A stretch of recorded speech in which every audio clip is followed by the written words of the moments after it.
आज की क्लास हम शुरू करने जा रहे हैं टीचिंग एप्टीट्यूड का एक नया टॉपिक जिसका नाम है शैक्षणिक सिद्धांत यानी कि टीचिंग प्रिंसिपल्स। तो जब शिक्षण कार्य किया जाता है तो कौन से सिद्धांत अप्लाई किए जाते हैं तो उनके बारे में हम यहाँ पे क्या है चर्चा करेंगे।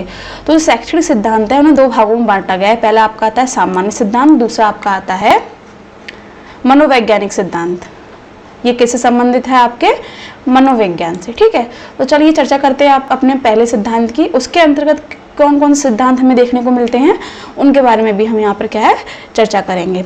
तो सामान्य सिद्धांत के अंतर्गत रुचि जागृत करने का सिद्धांत, प्रेरणा का सिद्धांत जैसे कई सामान्य सिद्धांतों को शामिल किया जाता है। अब देखिए यहाँ पर क्या कह रहे हैं कि सामान्य सिद्धांत है, मैंने आपको बताया कि इसके अंतर्गत भी कई सिद्धांत है। जैसे सामान्य सिद्धांत तो है ही, उसके अंदर जो सिद्धांत है उसके बारे में क्या है हम यहाँ पर आपको बताएंगे। तो सबसे पहला आपका आएगा रुचि सिद्धांत, दूसरा आपका आएगा क्रिया का सिद्धांत, प्रेरणा का सिद्धांत, निश्चित उद्देश्यों का सिद्धांत, जीवन की संबद्धता का सिद्धांत, नियोजन का सिद्धांत, चयन सिद्धांत और संशोधन का सिद्धांत। अब इनके बारे में क्या हम संक्षेप में जानेंगे। तो पहला लेते हैं हम रुचि का सिद्धांत। तो बालक के लिए शिक्षण उस समय तक कारागर नहीं होगा जब तक उसमें सीखने के लिए रुचि जागृत ना हो। पहले बालक के शिक्षण में उसकी अभिरुचि को जागृत किया जाना आवश्यक है। अब ये सिद्धांत क्या कह रहा है कि जब तक बालक रुचि ही नहीं लेगा, जब तक स्टूडेंट रुचि ही नहीं लेगा पढ़ने में, तब तक क्या उसे चीज़ें समझ में आ जाएंगी? नहीं समझ में आएंगी, चाहे उसे हम कितना भी मार लें या पीट लें या डांट लें, लेकिन उसे कुछ भी समझ में नहीं आएगा। वो आपके डर से पढ़ लेगा पर पढ़ने के तुरंत बाद वो फिर भूल जाएगा। तो सबसे पहले जो टीचर का जो कार्य है तो क्या है कि उसके अंदर क्या है रुचि पैदा करें। दूसरी बात मैंने आपको आगे क्लास में बताई थी कि क्या है कुछ कुछ बच्चों की जो रुचि होती है ना वो अलग चीज में जाती है। जैसे किसी की साइंस साइड में नहीं, वो आर्ट साइड में है ना, किसी की हिस्ट्री में है, किसी की मैथ में है, तो उसका उस चीज को पहचाने और फिर वही चीज उसे पढ़ाएं। तो इससे क्या उसकी रुचि है वो जागृत और होगी, उससे वो प्रेरित होगा, फिर अपना क्या है 100% वो अपना देगा किसमें? पढ़ाई में। तो पहला सिद्धांत यही कहता है कि बच्चों के अंदर जो है रुचि को पैदा करना ताकि वो अच्छे से शिक्षा प्राप्त कर सकें। ठीक, दूसरे सिद्धांत पर चलें, क्रिया का सिद्धांत। तो देखिए इसमें क्या कहा गया है, क्रिया द्वारा अधिगम का सिद्धांत महत्वपूर्ण है। जैसा नाम से ही स्पष्ट हो रहा है, क्रिया सिद्धांत यानी कि करके सीखना। तो करके सीखना किसके अंतर्गत आता है? मैंने आपको बताया था अधिगम। अधिगम का अर्थ क्या होता है? सीखना। ठीक है, तो इसमें क्या है बालक को भी सीखने में उसी समय आनंद आता है जब वह क्रिया द्वारा स्वयं सीखता है। इस सिद्धांत का अर्थ यह है कि जो कुछ भी बालक जो को सिखाया जाए वह उसको निष्क्रिय श्रोता बनाकर नहीं बल्कि सक्रिय श्रोता बनाकर सिखाया जाए। देखिए इसमें क्या कहा जा रहा है कि अगर बच्चों को हम क्या करके सीखने पर जोर देंगे कि बच्चों करो और सीखो, तो इससे क्या है बच्चा थोड़ा रुचि भी लेगा। अगर हमें वही उसे किताबी ज्ञान दे रहे हैं, जो लिखा है वही उसे पढ़ा रहे हैं, तो क्या बच्चा एक समय तक उसमें रुचि रहेगी, फिर वही उसे क्या है बोरिंग सा लगने लगेगा। ठीक है, तो उसमें जो पढ़ने की जो शक्ति है वो क्या कम होती जाएगी। तभी तो देखिए आज की शिक्षा प्रणाली है किस पर वो आधारित होती जा रही है? प्रैक्टिकल चीज़ों पे, कि बच्चों को प्रोजेक्ट कार्य दिए जाएं, बच्चा कुछ सीखे, अगर वो नया चीज़ देखेगा, जब उसे करेगा तब उसे क्या रुचि पैदा होगी, करने में उसे क्या इंटरेस्ट आएगा। तो इससे क्या है बच्चा जल्दी सीखेगा और बोर नहीं होगा, है ना। इसी के साथ साथ क्या होता है बच्चे की पढ़ाई भी होती रहेगी और चीज़ों को वो क्या समझने भी लगेगा। तो ये सिद्धांत किस पर आधारित है? करके सीखने पर आधारित है, इसलिए किसे क्या कहा गया? क्रिया का सिद्धांत कहा गया है।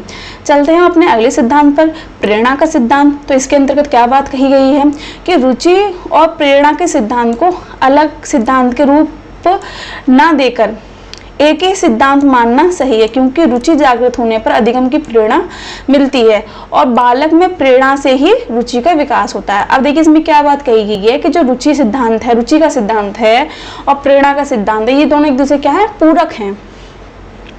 ठीक है, अगर बच्चे में रुचि ही नहीं है तो उसमें क्या प्रेरणा शक्ति जन्म ले लेगी? बिल्कुल नहीं लेगी। तो इसलिए क्या है ये इन दोनों में कैसा है एक दूसरे की ये पूर्ति करते हैं। कौन? रुचि का और प्रेरणा का सिद्धांत। तो इसमें बात कही गई कि रुचि जागृत होने पर क्या है अधिगम की प्रेरणा मिलती है। जैसे मैंने आपको बताया जब बच्चे के अंदर रुचि होगी तभी तो वो सीखेगा, फिर उसे जब टीचर बताएंगे तो वो प्रेरित होगा कि मुझे इसमें और बेहतर करना है। अगर उसमें इंटरेस्ट ही नहीं आ रहा उस चीज़ में तो उसमें कितना भी टीचर उसे प्रेरित करें वो नहीं करेगा, है ना। तो इसमें ये बात कही गई है। दूसरी बात देखिए इसमें क्या कहा कि बालक में प्रेरणा से ही रुचि का विकास होता है। और देखिए दूसरा पहलू उसका क्या है, अगर बच्चा जब प्रेरित होगा तो उसमें जो उसकी रुचि है तो वो क्या है, उसमें भी क्या है, बढ़ोतरी होगी। इसीलिए प्रेरणा और रुचि दोनों को क्या है, एक दूसरे का पूरक कहा गया है। ठीक है, चलते अपने अगले सिद्धांत पर। तो निश्चित उद्देश्यों का सिद्धांत, जैसे मैंने आपको बताया कि कोई भी कार्य बिना उद्देश्य के नहीं किया जाता, हर कार्य के पीछे कोई ना कोई लक्ष्य और होता है। हम अभी पढ़ाई कर रहे हैं तो इसका लक्ष्य यही है, इसका उद्देश्य यही है कि हमें आगे जाके जॉब करनी है। जॉब क्यों करनी है? ताकि हम अपने जीविकोपार्जन कर सकें, यही तो उद्देश्य रहता है ना। तो वही इसमें बात कही गई कि प्रत्येक कार्य अपने उद्देश्य के साथ ही पूरा होता है, यानी कि कोई भी कार्य अगर जन्म ले रहा है तो उसके पीछे कोई ना कोई उद्देश्य अवश्य होता है। ठीक है, अतः पाठ योजना का कोई निश्चित उद्देश्य होना चाहिए। अब देखिए इसमें क्या कहा गया है, जो आपका पाठ्यक्रम दिया गया है उसमें पाठ में क्या है, एक निश्चित उद्देश्य होना चाहिए कि बच्चों को हमें क्या शिक्षा देनी है।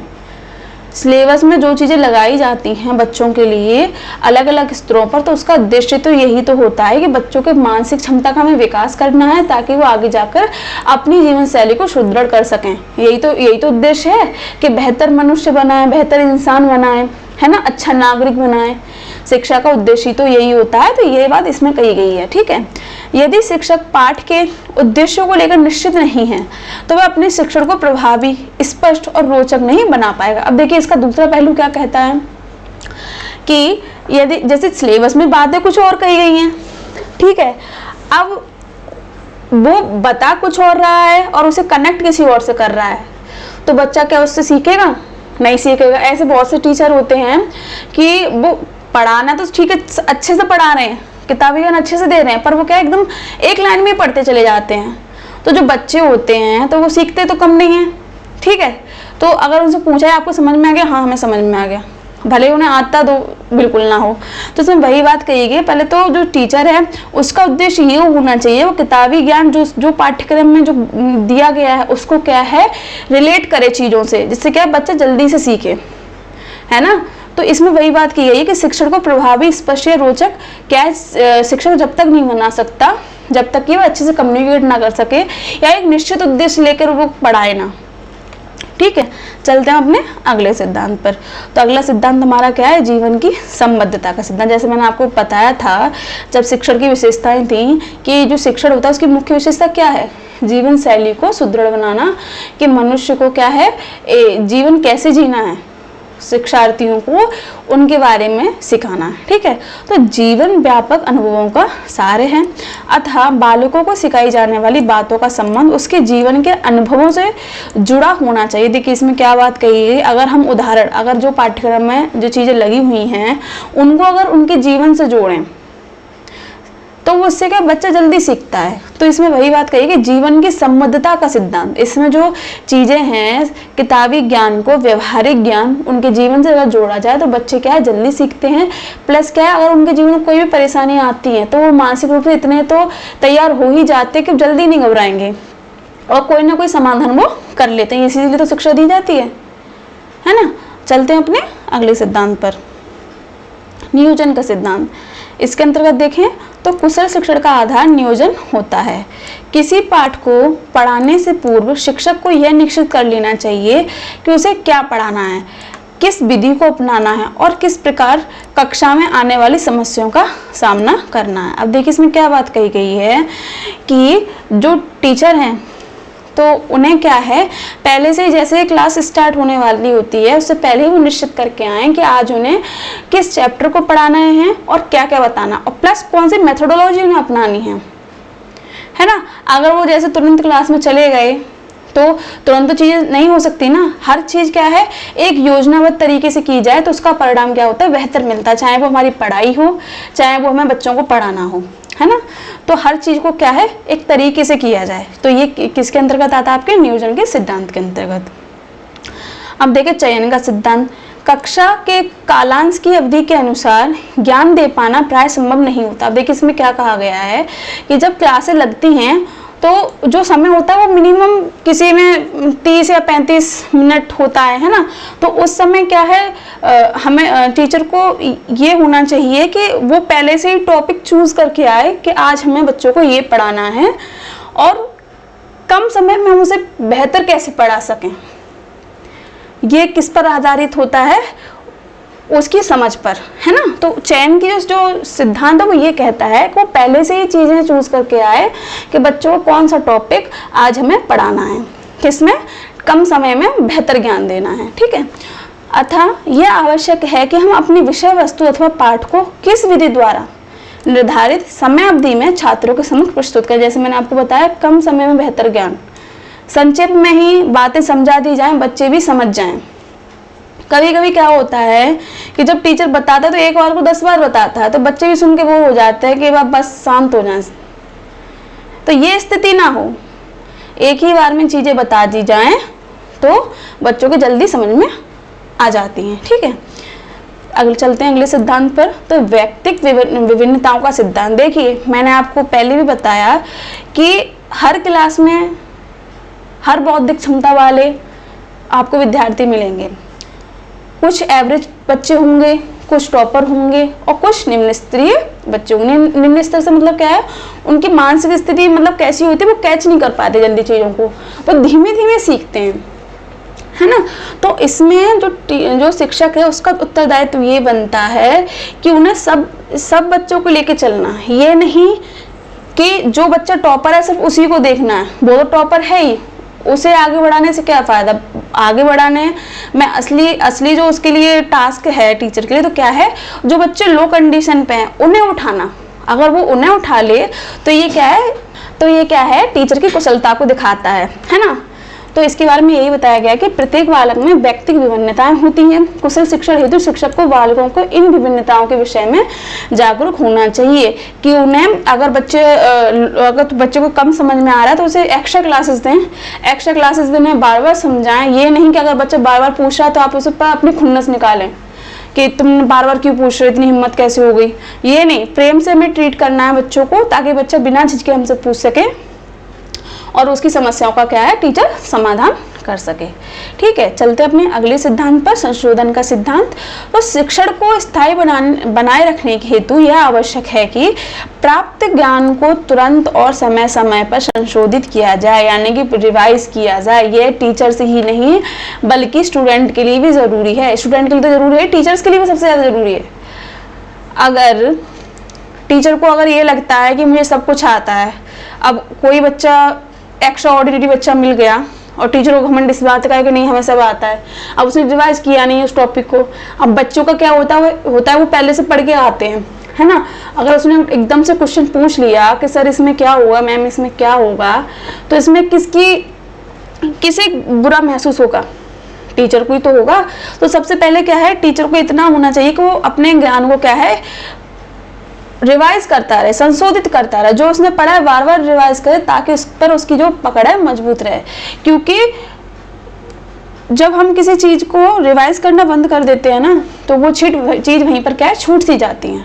तो जो संशोधन का सिद्धांत है वो पुनर्परीक्षण पर आधारित है, ठीक है। अब चलते हैं अपने अगले सिद्धांत पर। तो ये जो हमारे सिद्धांत थे ये किसके अंतर्गत है, हमारे सामान्य सिद्धांत के अंतर्गत हैं, जिसमें मैंने आपको रुचि का सिद्धांत बताया, क्रिया का सिद्धांत बताया, प्रेरणा का सिद्धांत बताया और निश्चित उद्देश्यों का सिद्धांत बताया। इसके साथ ही जीवन की संबद्धता का सिद्धांत, नियोजन का सिद्धांत, चयन का सिद्धांत, व्यक्तिगत विभिन्नताओं का सिद्धांत और संशोधन का सिद्धांत। तो ये हमारे हुए सामान्य सिद्धांत के अंतर्गत आने वाले महत्वपूर्ण सिद्धांत। अब चलते हैं हम अपने मनोवैज्ञानिक सिद्धांतों की तरफ। तो देखिए, मनोविज्ञान में के सिद्धांत में देखें तो इसमें कौन कौन से सिद्धांत आते हैं उनके बारे में चर्चा कर लेते हैं। तो आपके इसमें देखने को मिलेगा आपका अभिप्रेरणा का सिद्धांत, मनोरंजन का सिद्धांत, प्रबलन का सिद्धांत, अभ्यास का सिद्धांत, सहानुभूति और सहयोग का सिद्धांत, रचनात्मकता और आत्म अभिव्यक्ति के प्रोत्साहन का सिद्धांत, उपचारात्मक शिक्षण का सिद्धांत और इंद्रियों को प्रशिक्षित करने का सिद्धांत। चलिए अब इनके बारे में क्या संक्षिप्त में हम चर्चा कर लेते हैं।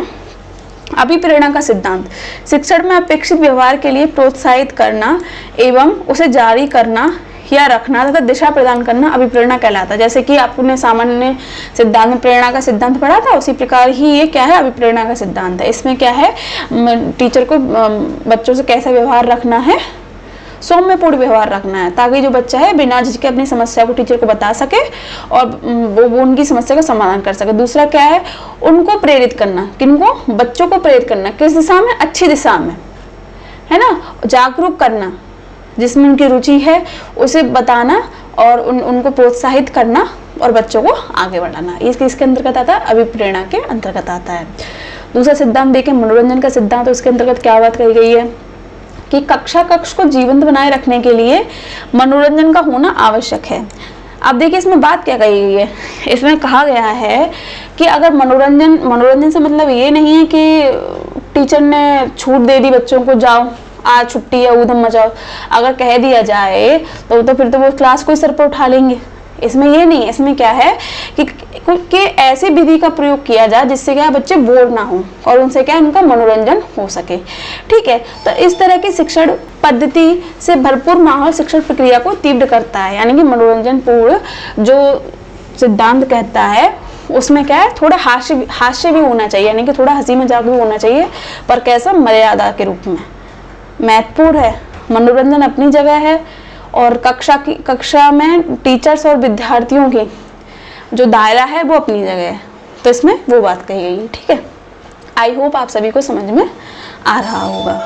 प्रबलन का सिद्धांत, तो प्रबलन का सिद्धांत क्या कहता है, इस सिद्धांत को चालक न्यूनता का सिद्धांत भी कहते हैं। इस सिद्धांत के अनुसार सीखना तभी सार्थक होता है जब आवश्यकता की पूर्ति होती हो।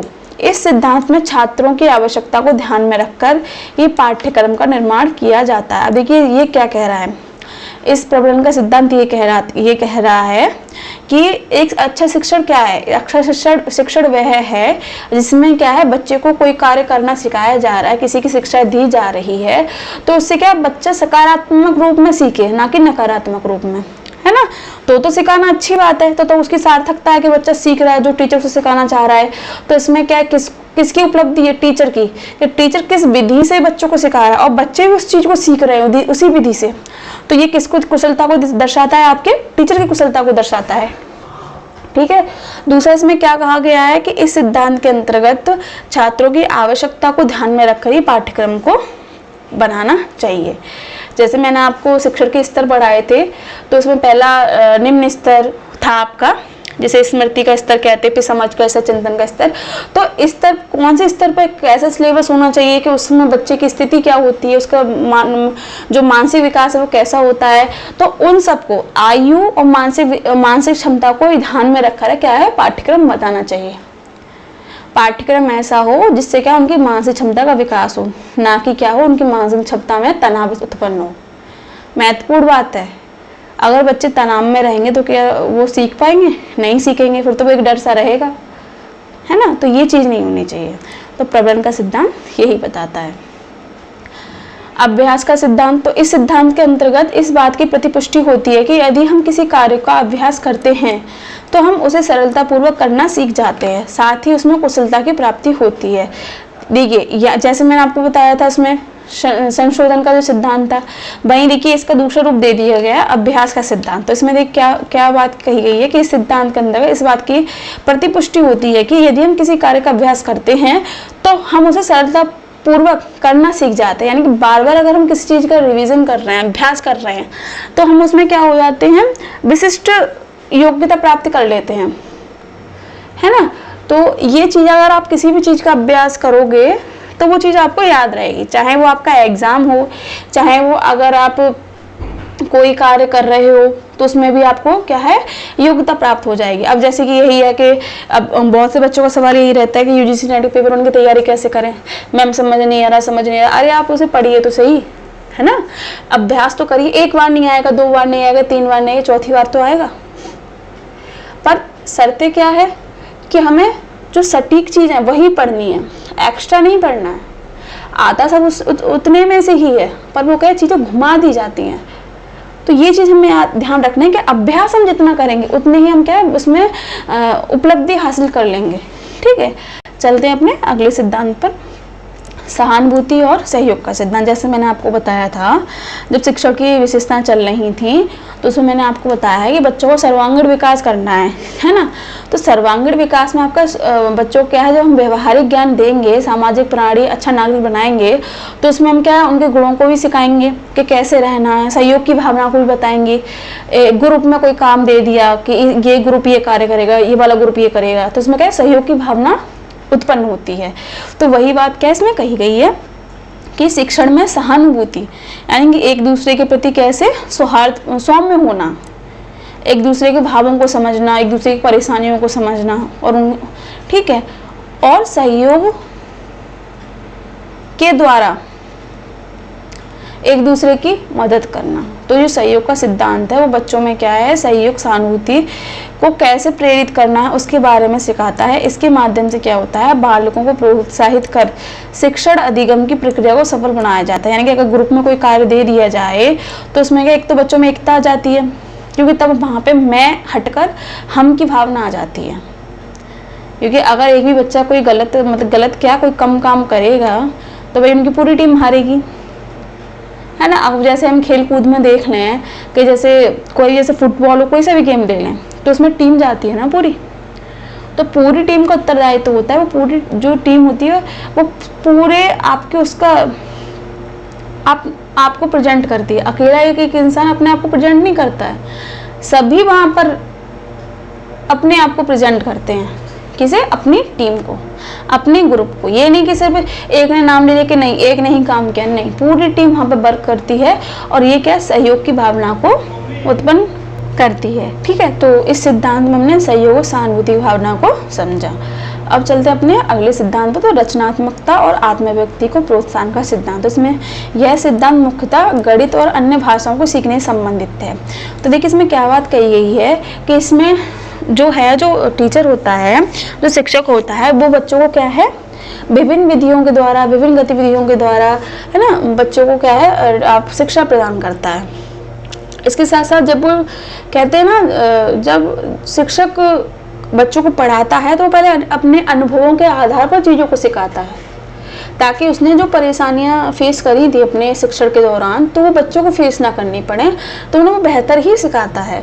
तो उसमें क्या है, उसके पढ़ाने की जो कला है वो किसे दर्शाती है, रचनात्मकता को दर्शाती है। वो अपनी आत्म अभिव्यक्ति के माध्यम से बच्चों के अंदर क्या है, एक रुचि को पैदा करता है। ठीक, दूसरी तरफ दूसरा पहलू इसका क्या कहता है कि इसमें क्या है, यह सिद्धांत क्या है, गणित और अन्य भाषाओं को सीखने से संबंधित है।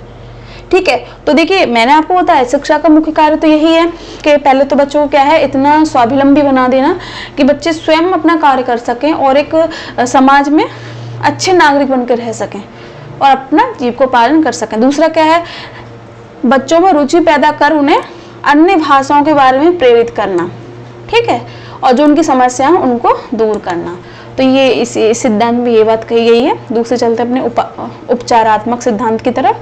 तो इसमें क्या कहा गया है कि शिक्षक द्वारा अपनी कमियों, गलतियों की पहचान करने और समस्या के उचित समाधान के संबंध में सुझाव हेतु यह सिद्धांत महत्वपूर्ण है। देखिए उपचारात्मक जो शिक्षण सिद्धांत है उसमें क्या कहा गया है, अगर टीचर के पढ़ाने की मेथोडोलॉजी गलत है तो पहले तो वो उसे सुधारे, वो खुद में आत्म संशोधन करे कि मुझसे कहाँ पर गलती हो रही है, ये जिससे मेरे जो बच्चे हैं मैं उन्हें पढ़ाने में थोड़ा पीछे रह रहा हूँ, है ना। तो इसमें क्या है, तो वो अपनी समस्या खुद से समाधान करें और अपने क्या है मानसिक क्षमता को बढ़ाएं, क्रिएटिविटी को बढ़ाएं कि बच्चों को हमें और बेहतर तरीके से कैसे पढ़ा सकते हैं।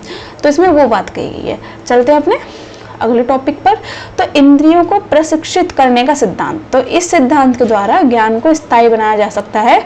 शिक्षण में मल्टीमीडिया को शामिल करके अधिगम को स्थायी बनाने का प्रयास किया जाता है। अब देखिए इंद्रियों को प्रशिक्षित करना, तो देखिए इसमें क्या कहा गया है, इस सिद्धांत में ज्ञान को स्थायी बनाए जाने का प्रयास किया जाता है। तो इसमें क्या है, मल्टीमीडिया यानी कि टेक्निकल चीज़ों को भी शामिल किया जाता है। जब टेक्निकल चीज़ें शामिल होंगी तो बच्चे का क्या है, पूरी जो इंद्रियां हैं मतलब उसके माइंड, तो उसका फोकस हो जाता है वहाँ पर, तो वो चीज़ों को सीखता है। इससे क्या है, उसको क्या है प्रोत्साहन मिलता है और नई चीज़ सीखने की जो उनमें इंटरेस्ट है वो झाँकता है। तो वो किसके द्वारा होता है, इंद्रियों को प्रशिक्षित, जब उससे एक्स्ट्रा चीज़ें सिखाई जाए वो किसके अंतर्गत आता है, हमारे इस सिद्धांत के अंतर्गत आता है। ठीक है, तो देखिए ये तो हमारी होगी मनोविज्ञान के संबंध सिद्धांत, जिसमें मैंने अभी आपको अभिप्रेरणा का सिद्धांत, मनोरंजन का सिद्धांत, प्रबलन का सिद्धांत, अभ्यास का सिद्धांत, सहानुभूति का सिद्धांत और रचनात्मक सिद्धांत, उपचारात्मक सिद्धांत और इंद्रियों के प्रशिक्षित करने का सिद्धांत इनके बारे में मैंने आपको बताया। ठीक है, तो यहाँ पर जो है जो शैक्षणिक सिद्धांत यानी कि टीचिंग के जितने भी प्रिंसिपल्स हैं उनके बारे में संक्षेप में आपको बताने की पूरी कोशिश की गई है कि ठीक है। तो जितना हो सके उतना इसमें बेहतर देने की हमने कोशिश की है। तो मिलते हैं आपको अगली क्लास में टीचिंग एप्टीट्यूड के एक नए टॉपिक के साथ। तब तक के लिए धन्यवाद।